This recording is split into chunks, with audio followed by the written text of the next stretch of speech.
Rock 102, Springfield's Classic Rock. It's 5:34. We're just about 5:34. And Kenny Wayne Shepherd with Bax and Nagle on Rock 102. And we'll be back to summer today as the skies will turn sunny and a high of 52. And then tomorrow, 56 for a high, and then could see some snow at nighttime along with some rain mixed in with there. So there you go. Scott Zolak will be joining us after 8 o'clock today. Brought to you by Window World of Western Mass. I believe there'll be some Patriot stuff to talk about with him.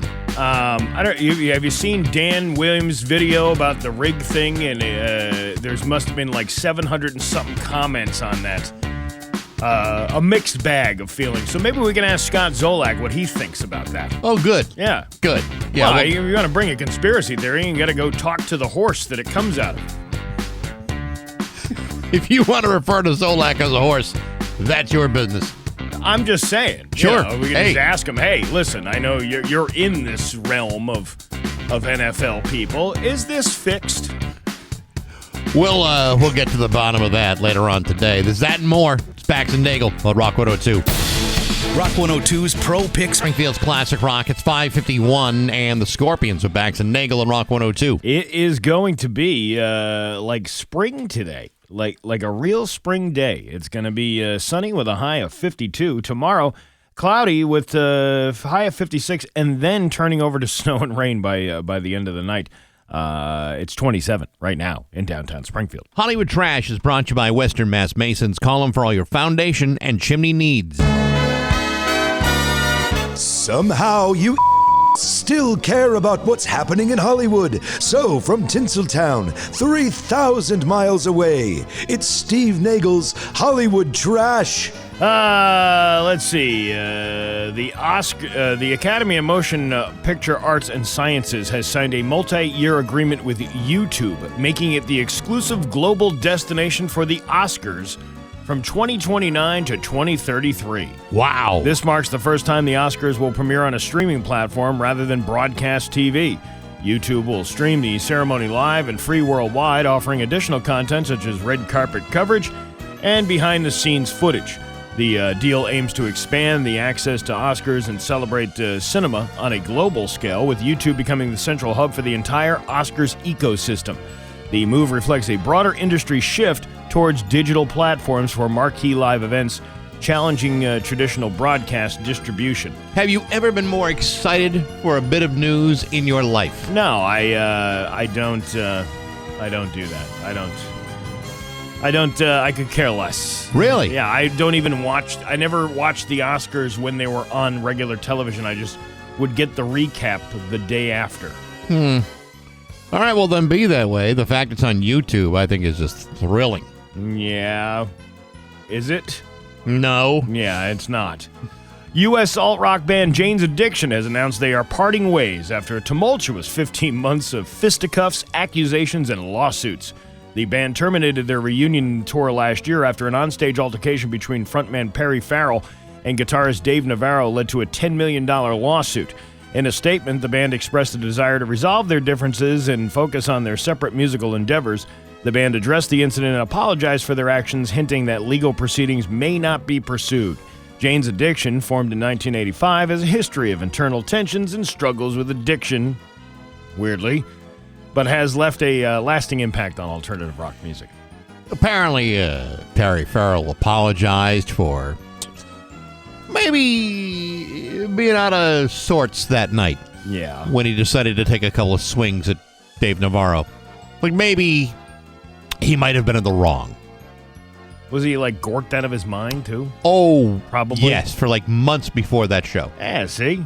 How can you blame him when you could blame the, the substance? I'll probably blame his dealer, his enabling hangers-on. You know, the normal people you would blame in a situation like this. Ariana Grande has released a promotional clip for her upcoming hosting appearance on SNL, where she's seen embracing New York City's winter chill with cast member Ashley Padilla. Or Padilla, I don't know how you say it. In the teaser, Ariana is invited to join the festive outing to see the Rockefeller Center Christmas tree, showing her excitement for the iconic landmark. The clip humorously depicts Ariana bundling up for the cold weather while checking a weather app that shows the temperature dropping. This will be Ariana's third time hosting SNL. with Cher as the musical guest. Wait a minute, she's not the musical guest? Well, she started off as one of those Nickelodeon actors. I know, but she was also, I mean, when you think of Ariana Grande now, you think of her as a pop star, not just an actress. But there's also, this leaves the door open for a potential Cher Ariana Grande duet during the musical segment of the show. Yes. It helps you forget how unfunny the rest of the show is. Everybody says that, but the show has been on for this many years, and then we still pick and choose. I'm like, oh man, that was funny. Only from bits from a couple of years ago. Mm-hmm. So, what is the opinion on this show? Does it suck, or is it just we're highlighting new talent, and that's why it's on at 11:30 on a Saturday night? I think I'm of the age where much of what they think is hilarious, I'm no longer understanding. Right, because you're kind of out of touch with it. And it's because every generation has that time where going, no, these were the funniest years. And sure. And each, you probably think those first, few years with Chevy Chase and Dan Aykroyd, and you're like, wow, that was hilarious. This was something new.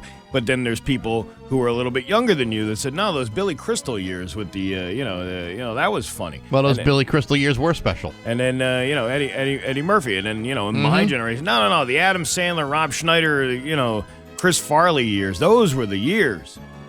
It changes, opinions change by whatever age you are. I know, but I can watch an entire Saturday Night Live episode without even so much as a smirk. Oh, maybe you just don't like good comedy. No, I'm waiting for good comedy. There's a difference between understanding and appreciating it and finding it. Is that how that works? Yes.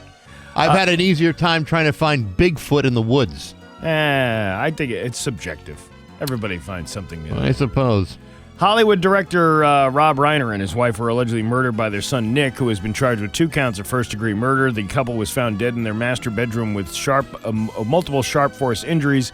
Nick was arrested 6 hours after the discovery of the bodies and has not yet entered a plea. The siblings of the accused described their parents' death as horrific and devastating loss, emphasizing the close bond they shared with their parents.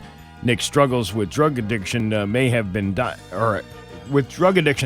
documented, and his relationship with his father was the inspiration behind a film he co-wrote in 2015. Priscilla Presley has denied claims that John Travolta fathered her granddaughter Riley Keough through egg donation. The allegations were made in a lawsuit by Priscilla's former associates, who claimed Keough's eggs were used by Travolta and his late wife Kelly Preston to have their son Benjamin. Priscilla and Keough have both refuted the claims, calling them shameful and untrue. The family remains united in love and respect, with Priscilla's attorney stating that the allegations will be addressed in court. Travolta and Michael Lockwood have denied knowledge of the claims. I mean, I don't know, guys. It's not my baby. If John Travolta had fathered my baby, I'd be willing to tell people about it. I wouldn't be so secretive. I'd let him fertilize the eggs. Yeah, sure, right. That's a weird thing to say. Well, it is, but I mean, the guy can dance, he can act, he can do anything. Well, let's get weirder. You ready? Yes. Kim Kardashian showed off her 15 Christmas trees in her home as she loves spreading cheer. Really? Well, she must have something to say. Oh my God, the last time I spread this much cheer was when Reggie had me open wide for Chunky and sprayed me with leg nog in that sex tape you can purchase on YouPorn for $39.95. Kalen? You ever have leg nog? No, I have not had leg nog. It's from a hood. It's under the hood. Oh, I never got that done and dirty with your mother, Chris Kim, but we once had another special night of Christmas songs. Really? We started out with Mariah Carey's All I Want for Christmas Is Goo. Okay. Then we went to the 12 Lays of Christmas, the Muppet version with John Denver. Another classic. What else were you listening to? And we finally finished the night with Rudolph Got Ganged Up by a Train Deer. Waddling home from our house Christmas Eve. And I blame Vixen. And you don't like Elmo and Patsy. Yes, it's Vixen's fault. No, Donna. What did you say? Donna Dixon. Yeah, Donna Dixon is the one. And that is your Hollywood trash on Rock 102. Craving comfort this winter? They will begin exploring Elf and Sabbath with Bax and Nagle and Rock 102. Sunny today with a high of 52, if you can believe that. Tomorrow, cloudy with a high of 56, and then rain and then snow for, Friday night into Saturday, which, got to have winter at some point, It is going to be winter. Yeah, this weekend. well, I'm not the kind of guy that requires a white Christmas. Yeah. A white Christmas to me means I got to go outside, I got to shovel, if we got people coming over, I got to do a good job of shoveling. I can't just, let's like scrape a little bit off the bottom. Yeah, you don't want to do that. No, I don't want to do that. I'd much rather have an unseasonably warm Christmas. Yeah. Unseasonably warm? You just want it like a Mele Kaliki Makkah? That would be great. 50-degree day, sunny, it would be perfect. All right, you know what? I saw a video on TikTok the other day. This guy going through the lyrics of Mele Kaliki Makkah. Mm-hmm. What does he say? Tell me what he says when he says Mele is the thing to say on a bright Hawaiian Christmas day, right?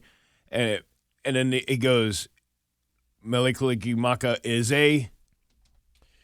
All right, hold on a No, second. don't look it up. I don't want you to look it up. I don't want you to look the lyrics up. I All want right, you to... sing it again. Sing it again. Mele Kaliki Makkah is a wise way, right? A wise way? It's one more time. One more A time. wise way to say Merry Christmas. This is Bing Crosby. Hold on while I beat my child. Anyway. I told you I'm singing in here. Yeah.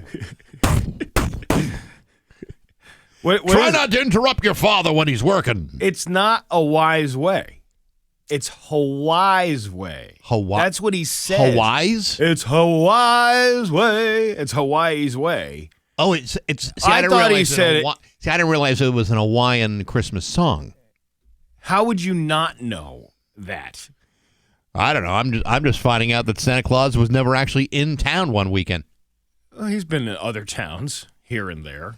I'm misunderstanding his travel schedule. But did you know that though? Did you realize that? Because I was always singing it. It's a wise way. It's Hawaii's way. Hawaii's way. That is.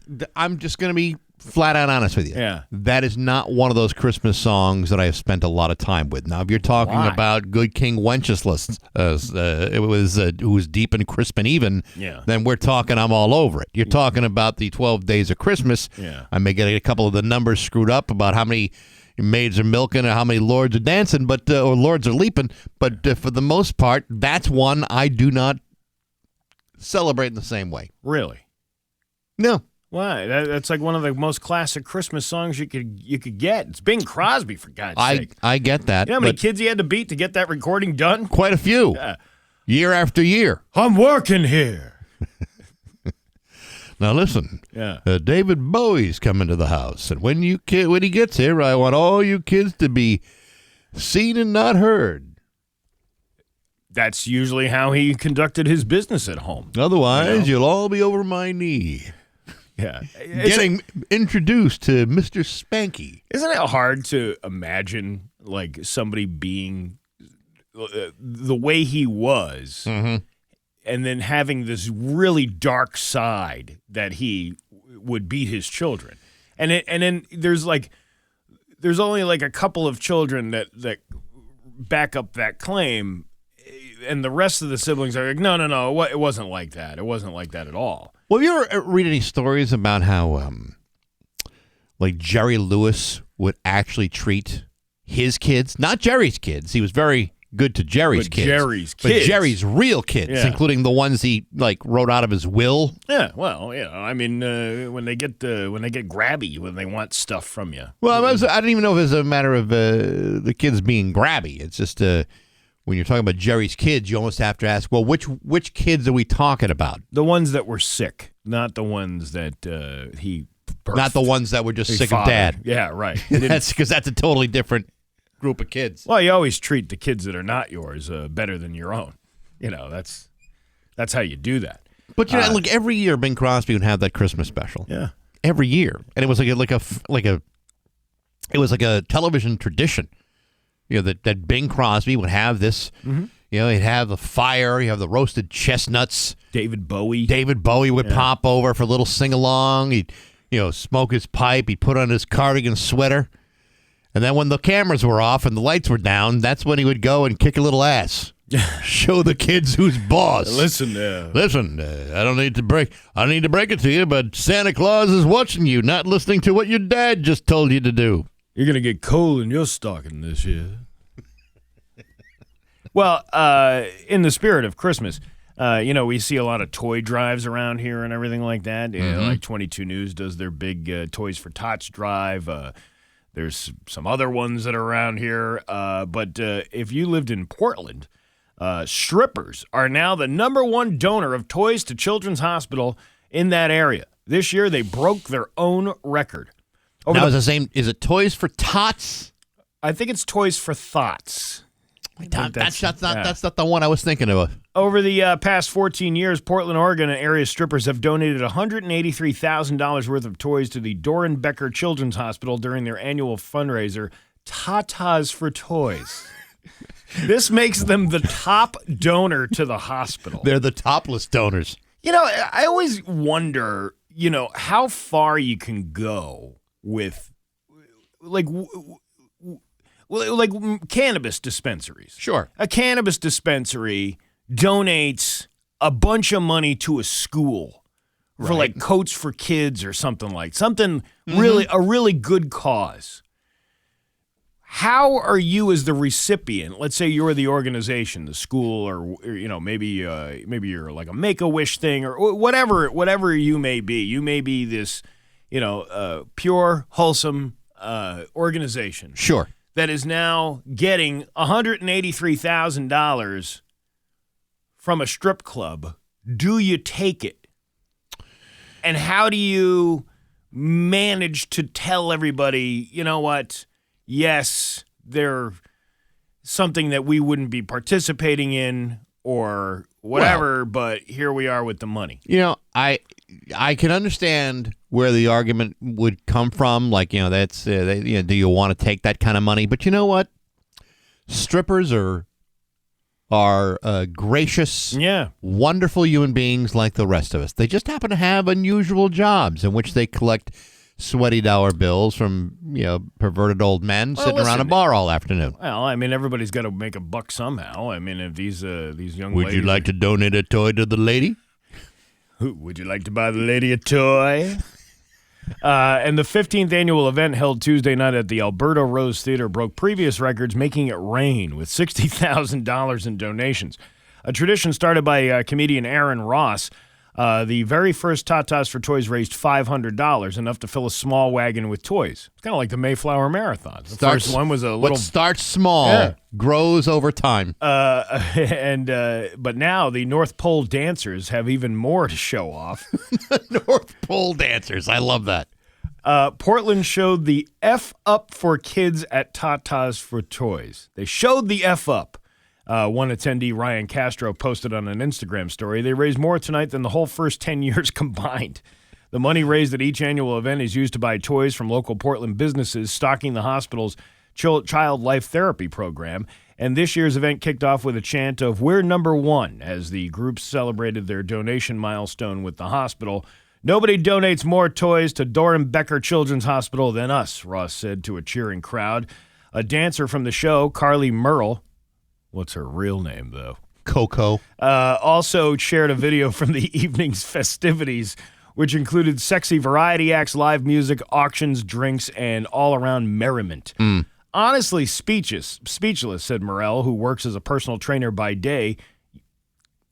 Personal trainer by day, stripper by night. Right. All right. I feel so lucky and grateful to be part of such an amazing event and watch it grow over the years. For Ross, this year's achievement reflects 15 years of dedication to the cause and a future of good waiting to be done. Well, congratulations. But the people that complain about this, how it may be inappropriate, I think when you see the smile on a young child's face, a child who may be disadvantaged, may not have a high economic standing, a child in a hospital, whatever it may be, when you see that smile of an unwrapped toy given out of love, I don't think that kid cares whether she's just had a boob job, whether she's doing like lap dances. Yeah. I don't think they care if they do the shower an hour like the old Race Street pub. When you get that smile, that Christmas smile from a young kid, that's all that matters. The Race Street pub. That's right. Man, you're throwing back. I'm throwing way back. Shower an hour. What's the only one we have left is the 418 Club, which was called Center Stage, I think now. I don't know. It's ready. Don't even know if that's still open yet. Is it?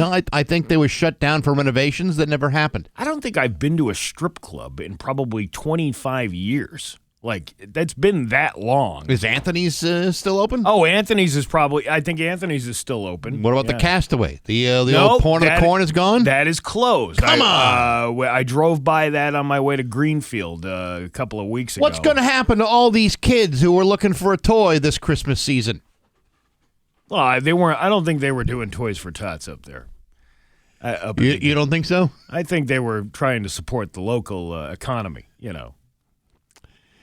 I don't know, man. It seems to me they missed out on a great opportunity. This John Deere harvester ain't going to pay for itself. How do you think we're going to harvest all this corn? How do you think we're going to get the glaze on the corn? It's 624 on Rock 102. Win. It's 626 with Bax and Nagle on Rock 102. Lazy bones, lazy bones. Yeah. I think what's his name has the whatever his name is, the Irish kid. Sullivan. Nope, the other one. Liam. Yes. They're both Irish. Right. Yeah. Yes. Hey, real quick, Bourbon Barbecue and Blues is coming back to Rock 102, January 31st, the Log Cabin, 6 to 9. And if you've never been to the Bourbon Barbecue and Blues, it's a really nice event. Brought to you by Dave Miner Exterior Home Improvements. Your admission includes a Pendleton whiskey tasting, a multi-course meal, and live set of music from Neil and the Vipers. Tickets are on sale right now at rock102.com. You want to buy them before they run out because they most likely will. Bourbon Barbecue and Blues, January 31st at the Log Cabin, brought to you by Dave Miner Exterior Home Improvements and Rock 102 Springfield's Classic Rock. It's one of my favorite events that we do, and you don't even have to drink. No. You can enjoy the blues and the barbecue. The food, I mean, Mick always does a phenomenal job with that stuff. Even if you don't like the blues, Yeah. and you just want to get tanked up on bourbon and enjoy the food, you could do that too. I guess you could. You walk out of the room with the band start. I mean, there's no reason to do that, but I mean, you could theoretically. Even if you just like the bourbon and blues and weren't crazy about barbecue, you could still find ways of enjoying yourself there. There's plenty. You can hang out with Pat Kelly. Well, okay. Well, All right. Well, maybe I should really say something else to sell the sizzle. Hey, do you want to laugh? I do. All right, let's laugh. It's Bax and Nagle's Joke of the Day I'm funny how? I mean funny like I'm a clown, I amuse you, on Rock 102, I make you laugh. Springfield's Classic Rock. A huge muscular man walks into a bar and orders a beer. Okay. The bartender can't help but stare at the guy because in contrast to his large muscles and his large frame, the man has a head that's the size of an orange, right? The head's the size of an orange? Yeah, tiny little head. The bartender hands the guy his beer and says, I want to compliment you on your physique. It really is phenomenal, but I have a question. Why is your head so small? And the guy nods slowly and goes, he's obviously fielded this question many times before. One day, I was hunting and got lost in the woods, and I heard someone crying for help. I followed the cries, and that led me to a frog that was sitting next to a stream. No shiznit, says the bartender, although he was thoroughly intrigued. So I pick up the frog, and it said, kiss me, and I will turn into a genie and grant you 3 wishes. I looked around to make sure I was alone and gave the frog a kiss. Poof! The frog turned into a beautiful, voluptuous, naked woman. She said, you have 3 wishes now. I looked down at my scrawny, 115-pound body and said, I want a body like Arnold Schwarzenegger. She nodded, snapped her fingers, and poof, there I was, so huge that I ripped out of my clothes, and I was also standing there naked. And she said, what will be your 2nd wish? And what next, said the bartender.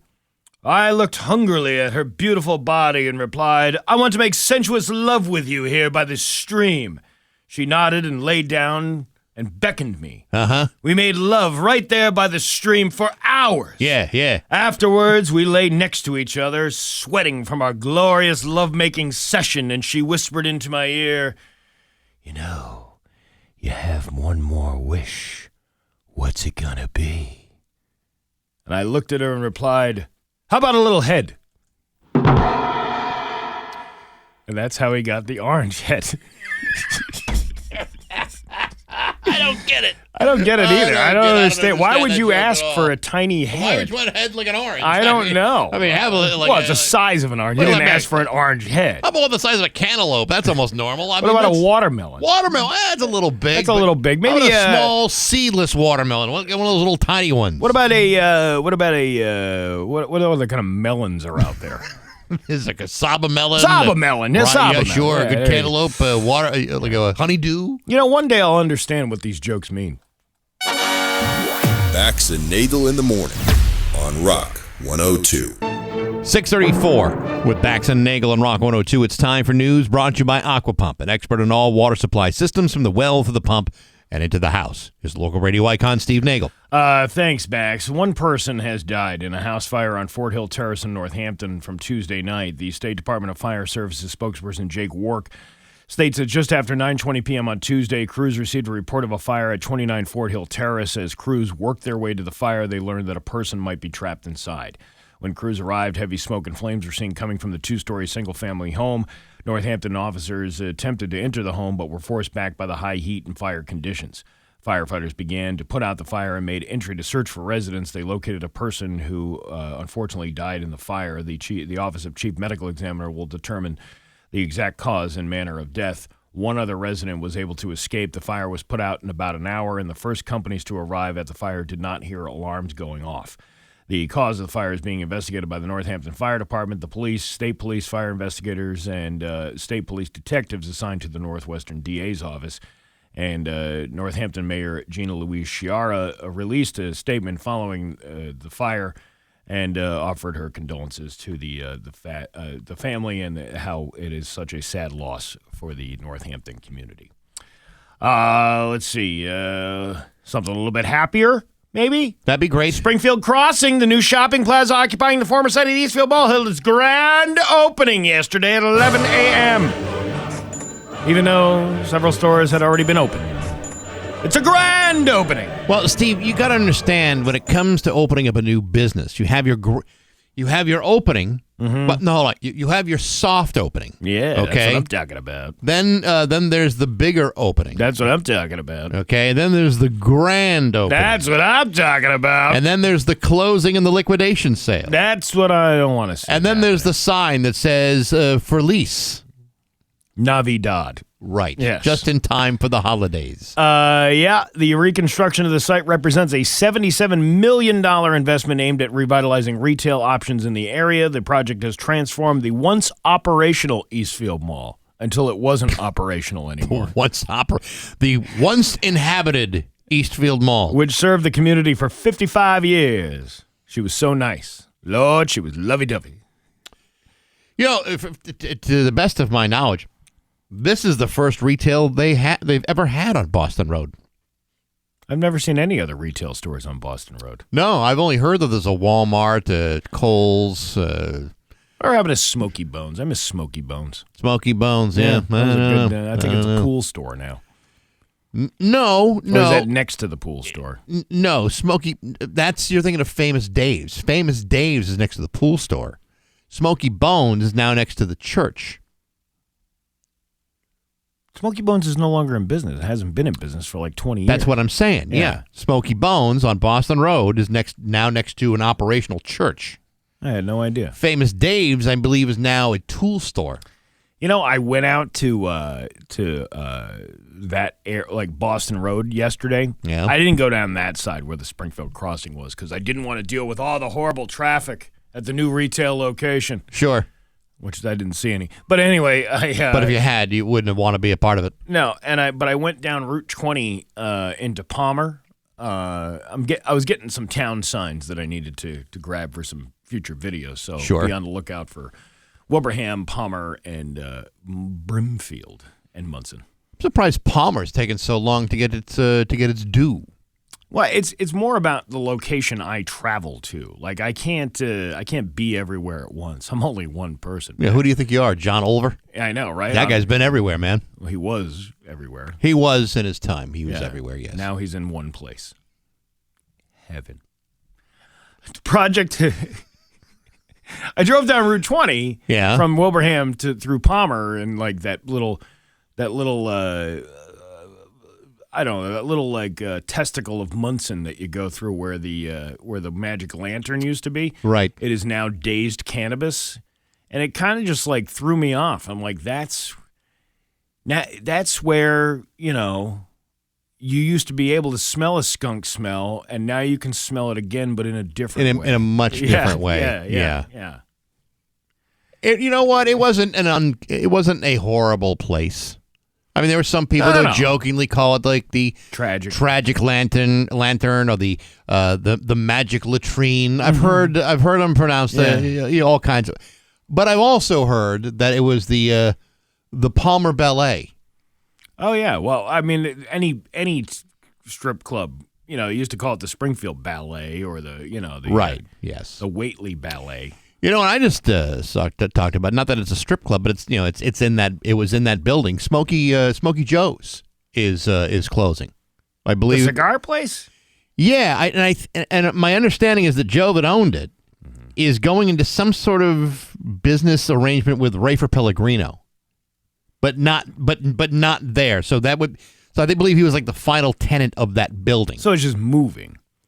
He is retiring to start up another business in which he is involved in. Yeah. The story I read is a little vague. It would be nice to know exactly what they're talking about, because that was actually a very, very nice place. That's in that Mardi Gras building, right? It was in the Mardi Gras building upstairs. Yeah. It was a very, very nice bar, very nice humidor, great cigars over there. He's doing another cigar-based business, but it's unclear exactly where that's happening, because apparently that building may be torn down as part of the courthouse. The courthouse plan. Which is a Belize thing. Belize purchased that property there where Tire Track was and all that stuff. Mm-hmm. That's the rumor going around. Now, I don't know who's going to win, Jeb Belize or the two Picknelly brothers. We should have like a ring fight. What was that Damon? What is his name? He used to do the celebrity boxing fights. We should have a boxing fight between the Picknelly brothers and Jeb Belize. What do you think would win? Damon Feldman? Yeah, Damon Feldman. That's his name. I don't know. I mean, Jeb Belize is a quiet guy. He could. I bet you he could deliver a punch pretty good. Yeah, but you know what? I think I think Peter Picknelly got a lot of speed that he doesn't always show. Very reserved, but I think when it's go time, he starts tossing haymakers like nobody's business. And they all have to wear those giant gloves, like the oversized ones you see on the Nintendo Wii. Yeah, it would be kind of like the Springfield version of the Rock'em Sock'em Robots. Yeah, or we could do. You knocked my block off. Yeah, right. Or we could do like Gladiator style. You get those foam things. Who can knock each other off the pedestal? Those fugal sticks is what they used to call them. Like Springfield Gladiators. Yes, I would love that. Who's going to get the courthouse? Dom would be the referee. Because otherwise he'd win, and he doesn't own the properties down there. But it's only between the property owners. I don't know. I don't know what's going to go on. I know that a courthouse is coming somewhere, and it could be right up there. Well, you never know what's going to happen. That is so true. The Southampton Police Department is investigating a series of car break-ins in the Hampton Ponds area. The Southampton Police Department states that the break-ins have occurred in the area of Belanger Road and Kuchar Road. The break-ins took place around 2:30 a.m. on Wednesday. If anyone has any information or cameras in that area, you're encouraged to email dangers@townofsouthampton.org. Dangers. That sounds provocative. Is that somebody's last name, or is that like the report some weird stuff to I bet you it's some guy's last name. It's a cop's last name. Dangers. Dangers is my middle name. Do I make you horny in Southampton? I want to meet that gal over at 22 who's got the report hits. Yeah. Hey, who's the broad with the report tits over here? Why do you conceal those report tits? Whoa! I think we should end this. You're a pioneer about what? It's just getting good. What, you don't want to talk about? It was like, who's that gal with the report tits over there at WWLP? Is that your cup size, WWLP? I've never seen that before. That must be huge. That's a hell of a set of credentials right there. Yeah, Pioneer Valley forecast today. I'm surprised this show still exists. I'm surprised, too. It really does. It's going to be sunny with a high of 52. Tomorrow, cloudy with a high of 56, and then some rain, maybe some snow throughout the overnight hours into Saturday. And we're back to winter again. 27 in downtown Springfield. I'm Steve Nagle, and that's the news on Rock 102. Oh, yeah. 3 Rock 102 Springfield's Classic Rock. It's 6:52, and Led Zeppelin with Bax and Nagle on Rock 102. Excuse me, just eating some chocolates that I was gifted yesterday. Spring Surprise, Crunchy Frog, they all in that box? Something like that. I don't know. They're pretty good. Munson's chocolates. Not from the town of Munson. Those chocolates you don't want. Yeah, usually those are made right on the side of the road. Yeah. Hey, this week on Baxi's Musical Podcast, my guest has been Rick Hughes, the lead singer of the Canadian metal band Sword. He's got a brand new solo album out called Redemption. It's out now. It's actually really, really good. It's got Robbie Krieger from The Doors on it, Brad Gillis from Night Ranger, Rudy Sarzo from Quiet Riot, Tommy Aldridge from Whitesnake. Do a really cool version of The Real Me from The Who, like a really cool version, and that's available wherever you buy music. Next week, my guest is Wendy Stonehenge, formerly of the band Glitter Wizard, and I got a brand new music project called The Candy Whips. He's just released an album called Moonlight. It's actually, this is kind of a weird concept, but it's actually electronic versions of old doo-wop classics. Really? It's actually pretty cool the way he did it. He took all these great classics that have been around for 50, 60, almost 70 years and reinterpreted them in a way that's very unique and really well done. You know, I got to be honest with you. I didn't like that punk version of All I Want for Christmas Is You. I actually think that song is horrible done in that arrangement. I mean, I've heard a lot of punk covers, and a lot of them can be really, really good. Well, I just personally didn't particularly care for that version of it. But if you listen to some of the other things that Spike Slauson has done with the Gimme Gimmes, I agree. It's a wicked good band. I agree with that. I didn't like that. For some reason, it just didn't. I thought it was going to be better than I think once it kicks in, it gets significantly better. I think it starts off a little slow, but once it starts, I think it's fine. But nevertheless, that's the thing about music. It's subjective, just like anything else. It's, I remember it was years ago when I was in college. They had it was a punk band. It was like a punk album, a mix of like different bands doing like cartoon stuff. I think the Violent Femmes did Eep Op Ork which was awesome. And there was a couple of other ones. They did the Dudley and I think I've got that CD somewhere. Can you, if you can find that? I don't know. I don't know if it's here or if it's home. I haven't seen it, but I seem to recall having it. It actually was pretty good. I used to love getting those. The record companies would send you all these samples to the college radio station. I have a ton of that stuff. Yeah, I did too.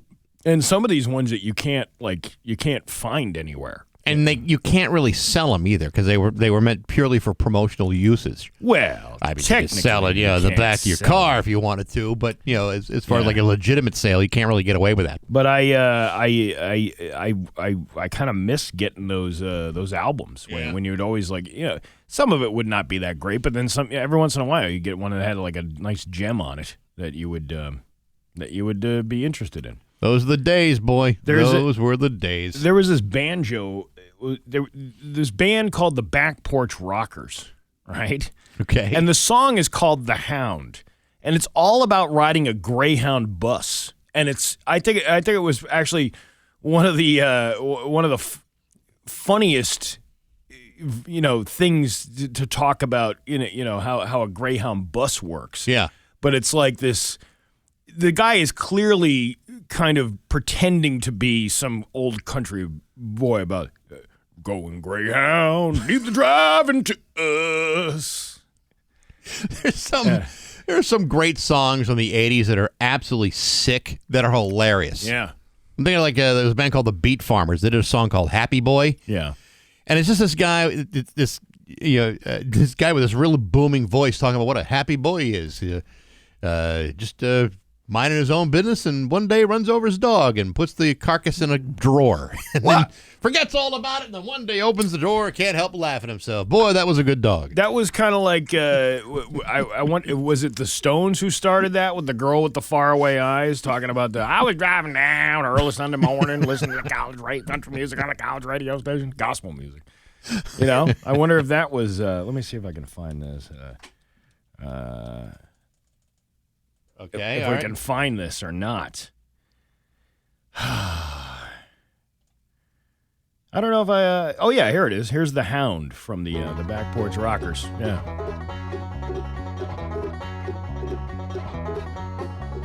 Jimmy Rogers sang a lot of songs about riding around the country on a train. You turn that up a little bit? No, I can't. Oh, that's it. And lately I've heard songs of Chevy semi-trucks and great big old jet planes. Well, let me tell you people about my favorite way to get around. Well, I mean the Hound. He talks all about the Greyhound, and they don't take no prisoners, and they don't take American Express either. So there you go, the Back Porch Rockers. It's 6:58 with Bax and Nagle and Rock 102. And now, Bax's View from the Couch. Brought to you by Rocky's Ace Hardware, Winter Storm headquarters before and after the storm. Hey, good morning, sports fans. How the heck are you?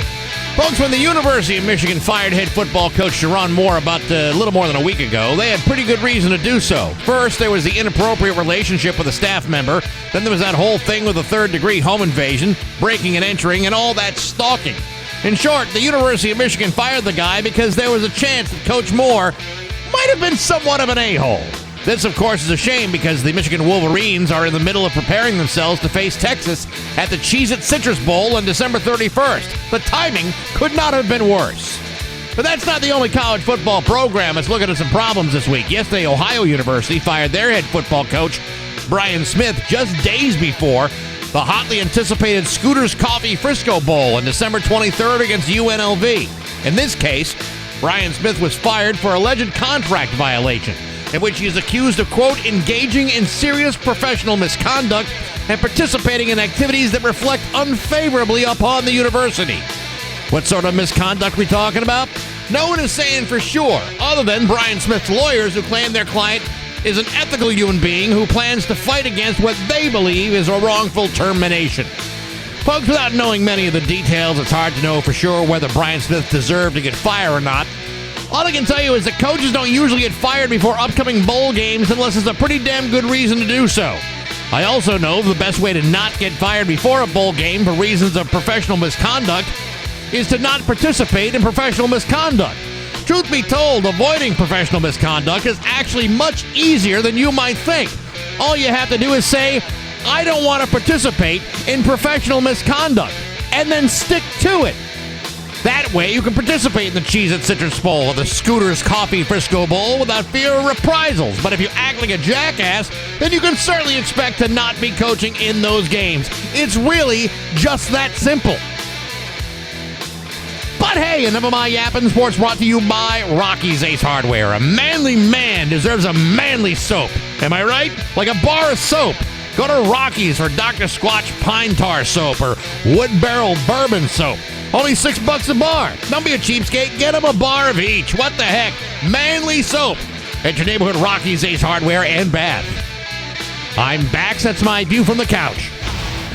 Rock 102, Springfield's Classic Rock. It's 7:13, and yes, with Bax and Nagle and Rock 102. It's going to be sunny today with a high of 52, and then tomorrow, cloudy with a high of 56, and then maybe some rain, then maybe some snow at night, and then go back into the colder temperatures over the weekend. It's 25 right now in downtown Springfield. Scott Zolak will be joining us in about an hour, brought to you by Window World of Western Mass. We'll be talking about some Patriots football, about how, in God's name, they blew such a commanding lead after the first half, only to lose it at the end. We'll talk all about that. It's all fixed. You know, Steve, we can have this conversation over and over again, but I don't think that Scott Zolak is going to admit publicly that it's fixed. Well, I think Dan Williams would take you to task on that one. You think so? You think that Scott Zolak, who's made his entire career, his entire living on the NFL, is going to sit there and say, "Oh yeah, it's all phony"? Well, Not a if chance. You paired up a Marine to a former football player. I think the Marine would win every time. I think the Marine's got a better shot at killing you. That's what I think. Oh, that's what I mean. The hands are lethal weapons. But speaking of Dan Williams, I'm kind of intrigued about how things go viral and why they go viral. First of all day yesterday and up until this morning, that one that Dan did on we put these videos on TikTok that we do, and then we transfer them to Instagram and Facebook. So it's mirrored on all three platforms. Sure. The problem is like sometimes TikTok will be a higher number of viewers and a higher number of comments and things like that. Right. I don't know why certain ones go certain ways. I mean, I did one on Greenfield the other day, that stupid Gravity Hill, and it got 50,000 views on it, and all these people chiming in going, "That's the only good thing about Greenfield," that kind of thing. Dan Williams, too, this week, he did the Patriots. I never thought things were fixed until yesterday when the game happened. That was Monday. Right. There's like 600 and something comments on that video of people arguing back and forth about Dan Williams being right or wrong, depending on who's commenting. And then he does one yesterday. Yeah. Where there's no context to it. But he gets on and he goes, "I don't know about you, but I'm thinking about locking my doors at night." That's all he says. There's no, like, why you would think that or whatever. But the comments, 114 comments. I actually got 116. Okay, well, I haven't updated yet. 49,000 views. And all of these people just chiming in. Mm-hmm. Yep, you should. I started after my last kid went to college. I sleep much better now. If you have a lot of money and your kids think you should give it to them, then you probably should lock your door at night. I know. I had steel doors installed in our bedroom. Apparently millions of people are terrified of their children. I have a dog and a pew. I don't even know what that means. I don't know. Cannot sleep with my door closed. I'm thinking the no-contact adult children can remain no-contact, no problem. Why do you need to lock your bedroom door? Why are you living in fear? Smith & Wesson equals no fear. I once heard somebody say that up in the Hilltowns. In the Hilltowns, we don't call 911. We call Smith & Wesson, which is probably why that one guy's house burnt to the ground. Perhaps. 'Cause I think you probably should have called emergency services. Probably would have been a better choice to that. call 911. I'll already lock my bedroom door. Our kids are different as long as you're giving them money. Real talk sad, though.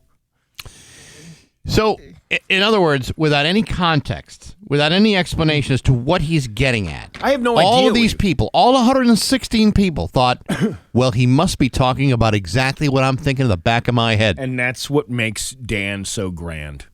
He is like a master. I mean, this guy is mopping the floor with the rest of us here with the video views and the comments. You know, I thought the video I posted this week of my dog ripping a big fat air biscuit right on camera would be a great video. Yeah. You know, the dog is there. He's minding his own business. Bob, boom. Next thing I saw, really? You're gonna fess up to that? And he stands up and then falls back on his back. Now, I thought that was an adorable performance by my dog. Barely got anything. Yeah, well, sometimes come on. they don't. The dog is giving the performance of his life. I don't even know why some of those town videos I do get more, like the Dalton one I did the other day. That got a ton of views and comments and people like tagging each other in it going, "Hey, look at this. They're talking about our town kind of here." But yet one town over in Hancock, which I thought was a much funnier video. Right. 200-something views. It was nothing. I heard that one night in Hancock and the world's your oyster. Did you ever have one night in Hancock? I'm not the one night type of guy. Did you ever enter Dennis?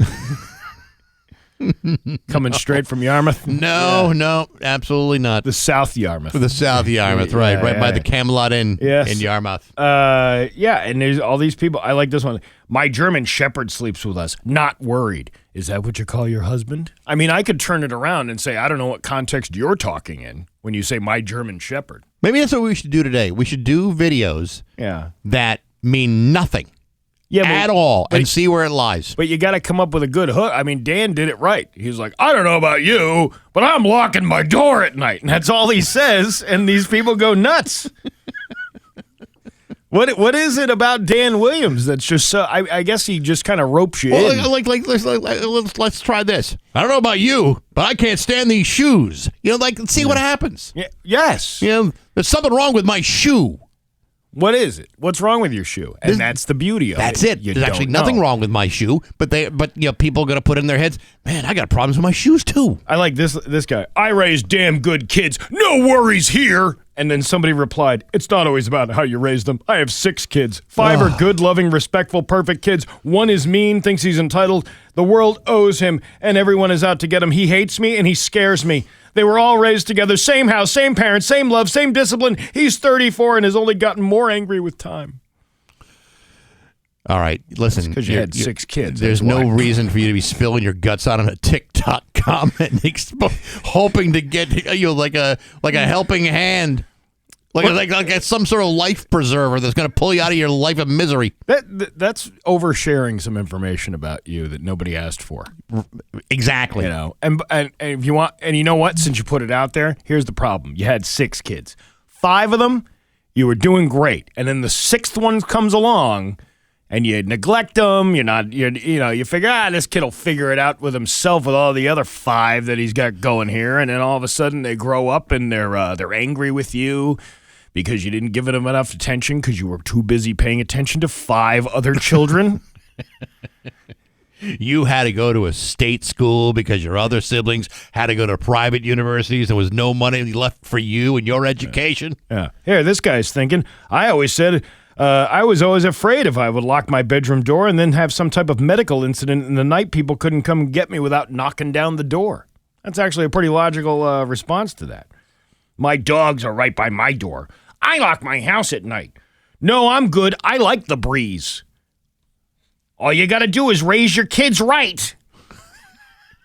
I don't even know if Dan is even talking about his kids. I have no idea. I don't think he was even talking about anything. I think it was just like, hey, we need another video because we're required to put up X amount of videos every day. Yeah. And you know what? That was good because I didn't do any yesterday.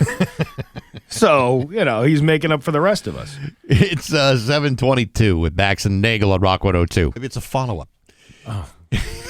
It's 7:25. Hello, radio show. With Bax and Nagle on Rock 102. We're just making TikToks here off the air. Yeah, well, I'm trying to get to the bottom of things. More like dick talks. Yeah, I know what you're saying. That's about. absolutely true. Mm-hmm.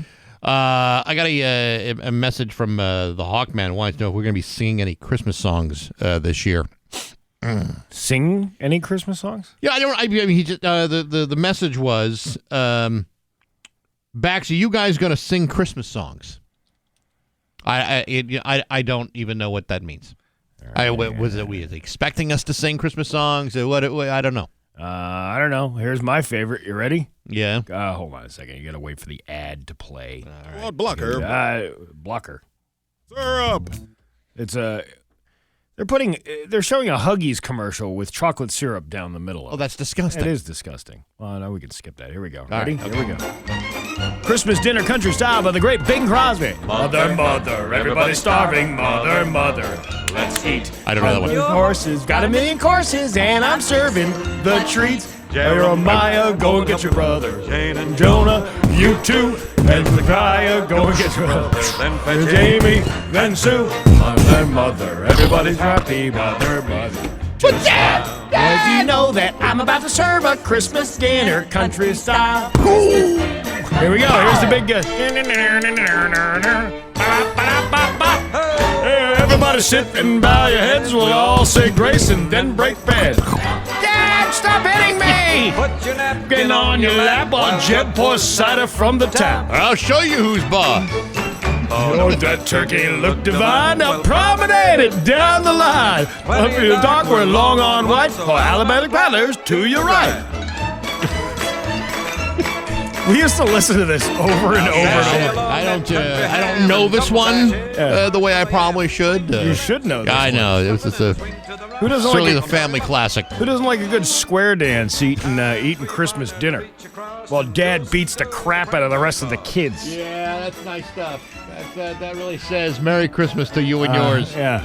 It's 7:28 on Rock 102. Here's your Western Mass News first. 7:31 with Bax and Nagle on Rock 102. It's time for news brought to you by Aquapump, an expert in all water supply systems from the well to the pump and into the house. His local radio icon, Steve Nagle. Well, thanks, Bax. Let's see. Where is this story that I was getting to? Oh, here we go.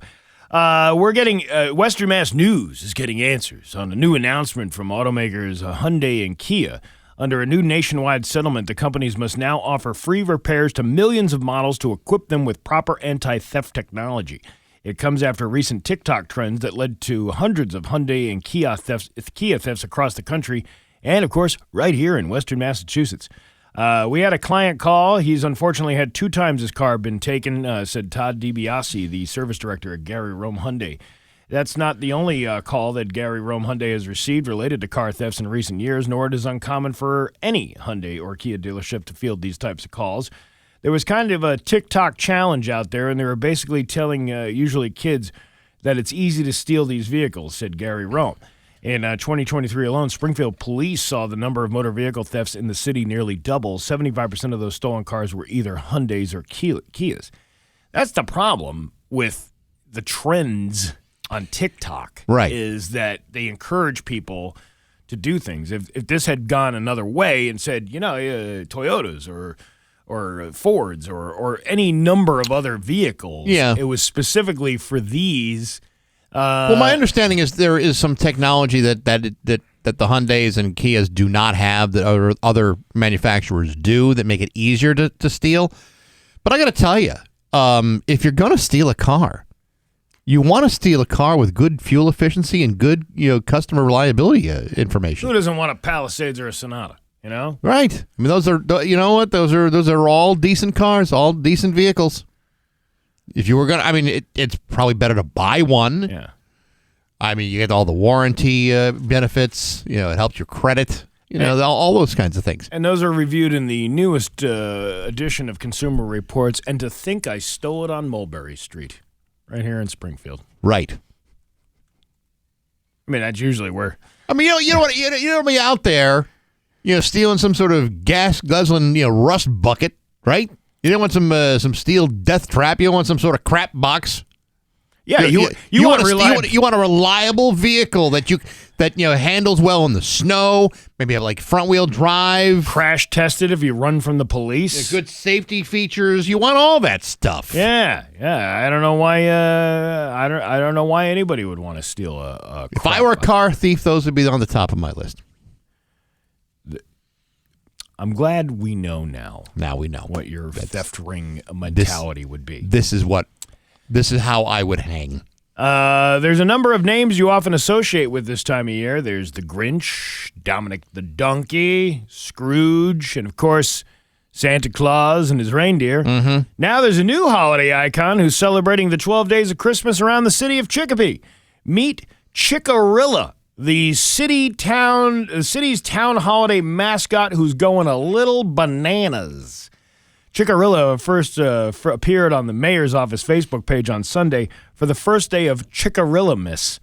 The local icon has since gone on to send a letter in the city's North Pole mailbox, which is accepting letters until today, the 18th.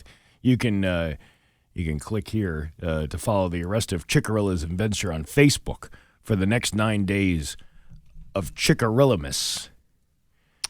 Is that like a real thing? Chickarillamas. It's a gorilla. It's a guy in a gorilla suit. Okay. With a Santa hat on, who's seemingly drinking. I don't know if that's I don't even know what the hell that is. It's Fireball? No. You know what? Probably. I mean, Chicopee. Eggnog? Like spiked eggnog? Chickarilla. I mean, yeah, some people drink anything. I find this kind of odd that they're doing this. Chickarilla. I find it kind of odd that Holyoke feels the need to have a mascot. Well, I mean, I could think of 100 different other mascots that would be better for the city of Chicopee than the gorilla costume. Than a Christmas gorilla. Yeah, you wouldn't see that normally. How about Chickeneezer Scrooge? Right. Yeah. Right. You have like an old man with the bifocals and a top hat. Or like a drunk leprechaun who's been sleeping behind a dumpster since March. Holyoke's had that for years. But that's a mascot that people would expect out of Holyoke. Yeah, but a gorilla from Chicopee? I'm not seeing it. I mean, I can see a knuckle dragging Neanderthal like the rest of them, but come on, a gorilla? Not in that town. Yeah, I guess so. But it's all these new trends going on. You got this chicken run going on here in East Longmeadow. You got the Chickarilla from Chicopee. See, I would be more impressed with that East Longmeadow chicken run thing. Yeah. If it ran all the way up and down the street. Ran from, like, say, the Rotary all the way to the Longmeadow line. Mm-hmm. That would be impressive. Now, I realize that, there's, once you kind of get towards Longmeadow, it becomes slightly less residential when you get to like all those medical buildings. But it's like, to me, that's the way to really sell this thing. 3 or 4 houses is just that's just like a neighborhood competition. You want to really make this thing sizzle. Every single house and business should have these inflatables in their front yard. Well, you think when we move to Longmeadow that we'll start a tradition there? Let's hope not. If we actually move. Yeah, well, I'm not holding my breath, but I'm just saying, well, if like the Dunkin' Donuts had some inflatables or Donardo's had a couple inflatables in their front yard. We can talk about that now. We're moving. We're leaving East Longmeadow in the next few months. We're leaving this building. We're leaving it behind. It's up for sale. It's on all the realtor websites. Yeah, I think you'll be very surprised, but when you inspect the building, what a great buy this would be for any business. Well, when I came down here and had a level 5 Febreze smell, I knew that another mouse had died somewhere in this building, and it was sitting probably in the ceiling tiles. Yeah, but not. We're in a bougie office park. We're going to. I know it's gonna be quite nice. And we learned yesterday that you and I will be sharing an office, which we kind of do. I do work in that office. But all my work gets done here in this little booth behind there. But all your work could actually be done in the office. I don't want to do that. I don't want to share. You want to hang in an office? No, I want to be on my own doing my own thing. I don't need to share an office with you. You make it sound like it'd be the worst thing that could happen. Because I don't need the space. You're the one who needs the space. I need to spread out. I don't know why you can't just sit in front of a computer in front of a recording studio and do whatever you need to do. Why do you need an office? I have very specific requirements to do this job.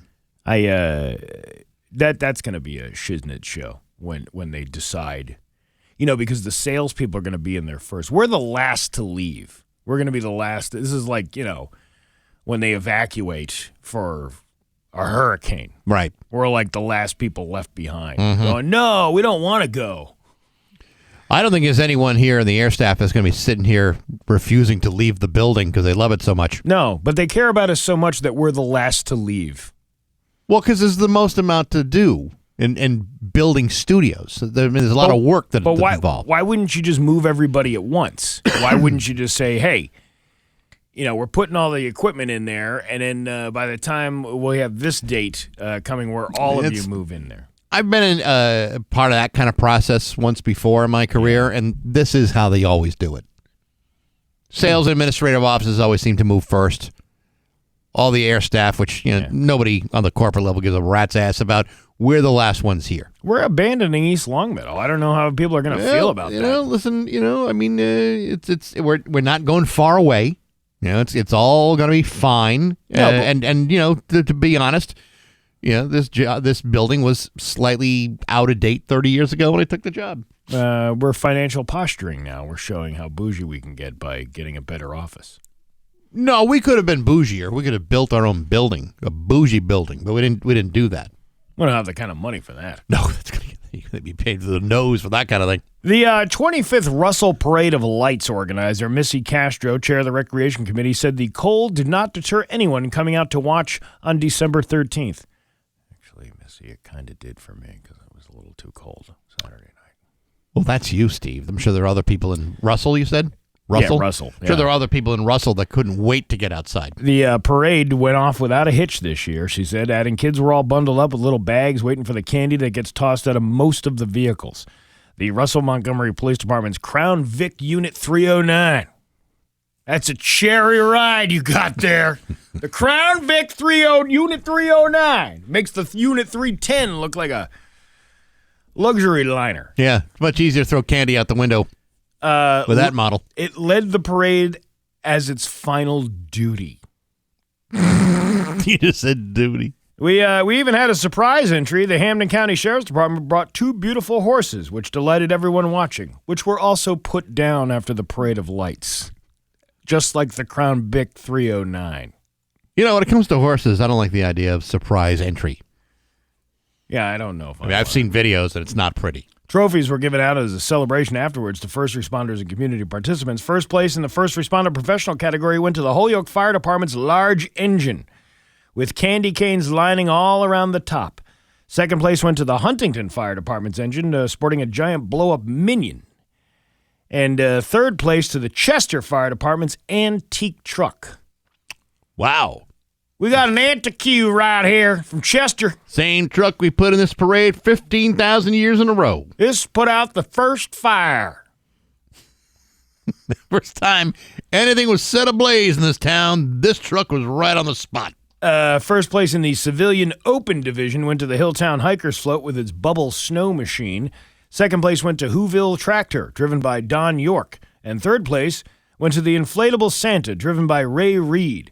Every year, it just gets bigger and bigger. The Town of Russell committee puts it. It actually is this thing that has been growing year after year, and it is something cool to see. So if you get a chance next year when they come around with the Parade of Lights, I highly recommend you go to that. Worth seeing, huh? It is. Well, it's pretty cool. I mean, you get all these places, all these people trying to outdo each other with the amount of lights on the fire truck. Oh, that's cool. Now that's the problem is, if your house goes on fire during that event, you're out of luck. Well, but at least they won. As long as the competition aspect still stands. We're sorry your house burned down, but look, we got a trophy. Right. We had the best lights. Sorry your house is a total loss, but yeah, we were kind of in the middle of something. Your Pioneer Valley forecast today is going to be sunny with a high of 52. Tomorrow, cloudy with a high of 56, but then some rain and snow moving in. It's going to be very windy later on this afternoon as well. 25 right now in downtown Springfield. I'm Steve Nagle, and that's the news on Rock 102. Oh, yeah. Rock 102, Springfield's Classic Rock. It's 7:51 with Bax and Nagle and Rock 102. Let's see. Sunny with a high of 52. Tomorrow, windy, very windy, and a high of 56. It's 48 right now in downtown Springfield. Let's see. Rock 102 and Aqua Pump are giving you a chance to win a pair of tickets to see New England take on Miami in Foxborough. Sign up at rock102.com before the end of the day on December 21st. It's your chance to see New England and Miami, brought to you by Aqua Pump and Rock 102, Springfield's Classic Rock. Speaking of the Patriots, Scott Zolak will be joining us in just a few minutes, just after, 8 o'clock or so. Well, that'll be fun. Oh, yeah. To talk to Scott, talk about conspiracy theories and whatnot. I'm sure he's all into that. Yeah, no, I'm sure he'll be really into it. Well, you never know. You don't know what his views are until you ask him. Some people don't know you want to talk about it until you open up the. But the guy's made his bread and various butters on the NFL. I don't think he's gonna give you any inside details about any clandestine issues in the league. Well, you don't know that. No, I don't know that for sure. I'm just gonna guess he's probably not gonna buy into it. Probably. But if you want to take him to task, that's your business. Well, I'm just doing it on Dan Williams' behalf. I'm sure Dan will appreciate that. Do you ever go on a bender? Oh, yeah. So much so that you wake up in handcuffs? No, I've actually never been arrested during or following a bender. A man is suing a resort casino and its parent company after waking up in a security holding area in handcuffs and being told he owed the casino $75,000 despite having no memory of how the debt was incurred. That sounds like a damn good night. That's a good blackout right there. 64-year-old Michael Duke Thompson, licensed attorney and longtime Aria player. I think that's one of the MGM places out there. Said his last memory from January 23rd of 2024 was leaving the high-limit blackjack room with a few $1,000s in chips. He said he woke up next. He next woke up the following morning in a Las Vegas casino security holding pen, handcuffed and facing tens of thousands of dollars in gambling debt from markers he does not remember signing. According to his federal complaint, filed in U.S. District Court for the District of Nevada, Thompson later learned from his VIP host that he had 8,000 outstanding markers totaling about $75,000. He claims there were discrepancies between the amount borrowed and his recorded wins and losses. The lawsuit alleges Thompson was incapacitated that night and says his signatures on several of the markers only loosely resemble his own. Yeah, because he was probably 3 sheets to the wind and went, sorry. See those people who sign those credit card things on an electronic thing? Right. It's never really your signature. No, it's like a squiggle and then you hit send. How is that even legal?